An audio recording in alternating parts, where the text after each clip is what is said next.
Breaking news SLBC tunnel ప్రమాదంలో చిక్కుకున్న 8 మంది కార్మికులు చనిపోయారు. కార్మికులు మృతి చెందినట్లు ఎమ్మెల్యే వంశీకృష్ణ ధృవీకరించారు. ఎస్ఎల్బీసీ ఘటన జరగటం దురదృష్టకరమని చెప్పారు. టన్నెల్లో ఉన్నవారి మృతదేహాలను గుర్తించామన్నారు. చనిపోయిన కార్మికుల కుటుంబాలకు ప్రగాఢ సానుభూతి తెలియజేశారు. వారి కుటుంబాలకు ప్రభుత్వం ఆసరాగా నిలుస్తుందని, ఇన్సూరెన్స్ నష్టపరిహారం త్వరితగతిన అందేలా చేస్తామన్నారు.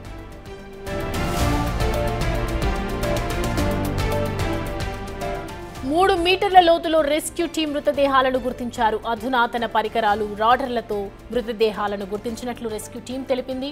మృతుల్లో 6 కార్మికులు, 2 ఇంజనీర్లు ఉన్నారు. మృతదేహాలను సొరంగం నుంచి బయటకు తీసేందుకు సమయం పట్టే అవకాశం ఉంది. డెడ్ బాడీలు బయటకు రాగానే పోస్ట్ మార్టం కోసం తరలించనున్నారు.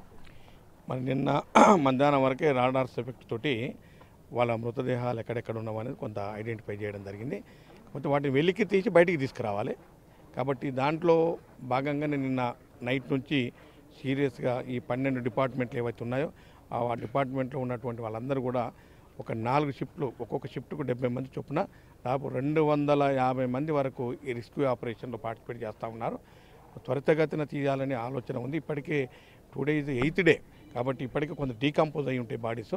వెంటనే బయటకు వచ్చిన వెంటనే పిఎంఈ పోస్ట్ మార్టం ఎగ్జామినేషన్ అది చేసిన తర్వాత కొంచెం కెమికల్ ట్రీట్మెంట్ చేసి తర్వాత వాళ్ళకు ఆ ర్యాప్ చేసి వాళ్ళను అంటే సురక్షితంగా వాళ్ళ ఇంటి వరకు చేర్చేటువంటి బాధ్యత గవర్నమెంట్ ఆఫ్ తెలంగాణ రాష్ట్ర ప్రభుత్వం తీసుకుంటుంది. గౌరవ ముఖ్యమంత్రి గారు కూడా ఎప్పటికప్పుడు మినిట్ టు మినిట్ మానిటర్ చేస్తూ ఉన్నారు. తప్పకుండా ఈరోజు సాయంత్రం వరకు అయిపోతారని ఆశాభావం వ్యక్తం చేస్తున్నాం. సరే, యాజ్ ఏ డాక్టర్గా దాదాపు 8 డేస్గా డెడ్ బాడీలు ఉన్నాయి, లోపలే ఉన్నాయి. అంటే వాటిని తీసే క్రమంలో కూడా పూర్తిగా డీకంపోజ్ కావడం, తీసేటప్పుడు ఆ శరీర భాగాలంతా కూడా కొంత డిఫరెంట్గా ఉండే అవకాశాలు ఉన్నాయంటారు. యాజ్ ఏ డాక్టర్గా ఏం చెప్తారు సార్ దాన్ని? అంటే ఆ పార్ట్స్ సపరేట్ కాకుండా అన్ని జాగ్రత్తలు తీసుకుంటున్నారు. ఎందుకంటే అది సాధ్యమైనంత వరకు ఇంటాక్ట్ ఉండేటట్టుగా పార్ట్స్ అన్ని ఇంటాక్ట్ ఉండేటట్టుగానే చేస్తూ ఉన్నారు. నాకు తెలిసి కొంత డీకంపోజ్ అయి ఉంటాయి. బట్ జాగ్రత్తగానే వాటిని బాడీని యాజ్ ఇట్ ఈజ్గా తీసుకురావాలని వాళ్ళ ప్రయత్నం జరుగుతూ ఉంది. చాలా వరకు అట్లే రావచ్చని నేను అనుకుంటా ఉన్నాను. సార్, ఇప్పటికీ అంటే ఈ జేపీ కన్స్ట్రక్షన్స్కి సంబంధించి ఇక్కడ పనిచేసుకు దాంట్లో చిక్కుకున్న వారు ఇప్పుడు మనం అనుకుంటున్నటువంటి వారికి సంబంధించి ఇన్సూరెన్స్ విషయంలో ఒకవైపు గవర్నమెంట్ నుంచి ఎట్లాంటి సహకారం అందబోతుంది సార్? వీటికి అంటే కంపెనీ ఇన్సూరెన్స్ చేయించింది. ఇన్సూరెన్స్ కూడా డబల్ ఉంటుంది. నాకు తెలిసి మామూలు వర్కర్స్కి అయితే 50 lakhs ఉంటుంది. ఇద్దరు ఎక్స్పర్ట్స్ అంటే టెక్నికల్ పీపుల్ ఉంటే ₹1 వరకు ఉండే అవకాశం ఉంది. దాంతోపాటుగా కంపెనీ కూడా కొంత ఫైనాన్షియల్ సపోర్ట్ చేస్తామని చెప్తా ఉన్నారు.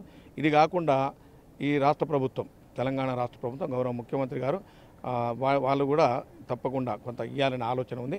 మన గౌరవ మంత్రివర్యులు కూడా దీని మీద డిస్కషన్ కూడా చేయడం జరిగింది. ఏది ఏమున్నా 3 రకాలుగా, ఒకటి ఇన్సూరెన్స్ వస్తుంది, రెండవది కంపెనీ కొంత ఇస్తుంది, తర్వాత రాష్ట్ర ప్రభుత్వం కూడా కొంత ఇస్తుంది. ఈ రకంగా వాళ్ళకి ఎక్కడ కూడా ఇబ్బంది కాకుండా కొంచెం ఫైనాన్షియల్ సపోర్ట్ బాగానే చేయాలనే ఆలోచన రాష్ట్ర ప్రభుత్వం, గౌరవ ముఖ్యమంత్రి గారు ఆలోచన చేస్తూ ఉన్నారు. సార్, ఓవరాల్ ఎపిసోడ్ అంతా కూడా మీ నియోజకవర్గానికి సంబంధించిన ప్రాంతంలో జరిగింది. రెగ్యులర్ మానిటరింగ్ చేస్తున్నారు. ఇక్కడికి వచ్చినటువంటి సిబ్బంది, వాటి గుర్తింపు, ఇదంతా కూడా ఒక సస్పెన్షన్ వాతావరణం నెలకొంది. చివరికి రోజు దాని మీద స్పష్టత వస్తుందని మీరే చెప్తున్నారు. ఈ ఎపిసోడ్ని ఎట్లా చూస్తారు సార్? వారికి సంబంధించినటువంటి కుటుంబ సభ్యులతో మీరేం చెప్తున్నారు? వాస్తవంగా ఈ ఎపిసోడ్ జరగడం అత్యంత బాధాకరం. దీన్ని అందరం కూడా అంటే వాస్తవంగా అందరం కూడా ఒక స్టేజ్లో దిగ్భ్రాంతి గురైనాం. అయింది సడన్గా ఇట్లా కావడం ఏమిటని.